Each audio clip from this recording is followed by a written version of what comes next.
ถ้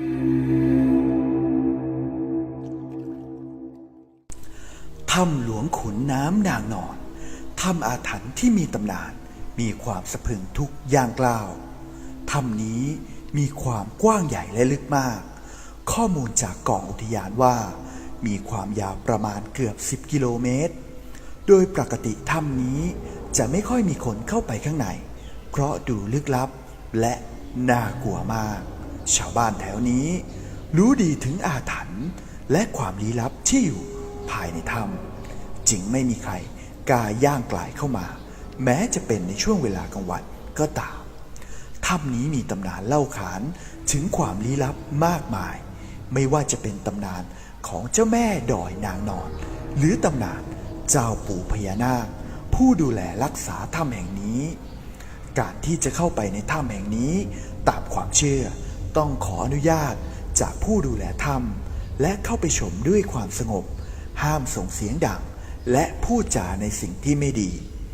ถ้ำนี้จะแตกต่างจากทุกถ้ำที่ไปมาเพราะทุกอนูของถ้ำเหมือนมีชีวิตและเหมือนกำลังจับตามองผู้ที่เข้ามาทุกฝีก้าวถ้ำนี้ไม่มีใครกล้าเข้ามาพัฒนา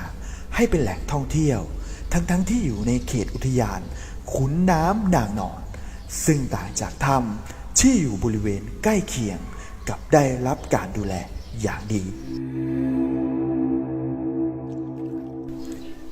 ดอยนางนอนเป็นภาษาล้านนา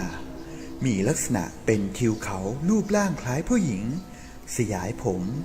นอนทอดกายยาวขนาดไปกับถนนในเขตอำเภอแม่สายแม่จันทร์และอำเภอแม่ฟ้าหลวงจังหวัดเชียงรายเรื่องแรกเป็นเรื่องอิงประวัติศาสตร์ครับว่าสถานที่แห่งนี้เป็นดอยแดนกำเนิดของปู่เจ้าลาวจบต้นราชวงศ์มังลายดอยในเทือกเขามี3 ลูกเรียกรวมกันว่าดอยสามเศร้าประกอบด้วยดอยดินแดงหรือดอยตุงดอยยาเท่าและดอยจอกหรือดอยจิกจอกดอยตุงคือที่ตั้งของเมืองนครหิรันเงินยาอันเป็นที่ประดิษฐานปฐมธาตุแห่งล้านนาคือพระธาตุดอยตุงอีกตำนานหนึ่งที่อาจจะเกี่ยวกับนางนอนโดยตรงเรื่องมีว่าเจ้าหญิงองค์หนึ่งแห่งเมืองเชียงรุ้ง12 ปันนาแอบชอบคอกับชายหนุ่มผู้ดูแลม้าจนกระทั่งนางตั้งครรภ์และกลัวว่าพ่อของนางจะลงโทษจึงพากันหนีมาถึงแคว้นชัยนารายณ์หนุ่มสาวทั้งสองอ่อนเพลียเป็นอันมากชายหนุ่มจึงบอกให้เจ้าหญิงนอนพักส่วนชายหนุ่มออกไปหาอาหารมาให้แต่ถูกทหารที่ติดตามมาฆ่าตายเจ้าหญิงรอคอยเป็นเวลาหลายวันเมื่อสามีไม่ได้ย้อนกลับมานางจึงตัดสินใจบูชารักโดยการเอาปิ่นปักผมแทงศีรษะละสังขารตำแหน่งที่นางทอดกายนอนหงายตายคือดอยนางนอนเลือดที่ไหลลินออกมาเป็นสายกลายเป็นแม่น้ำสายตำนานที่ 3เล่าว่าเจ้าหญิงเมืองพุกกล่าวกรีธาทัพออกตามหาเจ้าชายที่นางรัก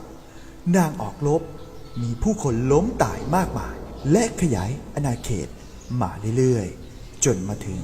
เวียงสีทวนจึงพบกับเจ้าชายแต่ปรากฏว่าเจ้าชายหนีหายไปกับสาวสวยชาวเวียงนี้อีกครั้งนางรู้สึกเศร้าสลดใจตรอมใจตายก่อนตายได้ตั้งจิตอธิษฐานให้ร่างของนางกลายเป็นเทือกเขาที่ชาวบ้านพากันเรียกว่าดอยนางนอนน้ำตาที่ไหลลินกลายเป็นขุนน้ำนางนอนส่วนไพร่พลของนางก็กลายมาเป็นชนเผ่าหลากชาติพันธุ์บนภูเขาแห่งนี้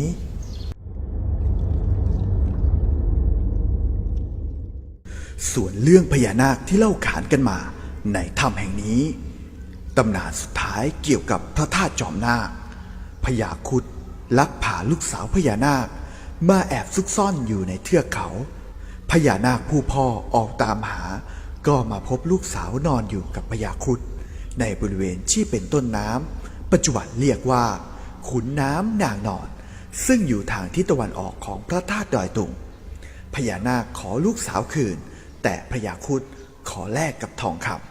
ทุกวันนี้แหล่งน้ำที่พญานาคนำทองคำขึ้นมา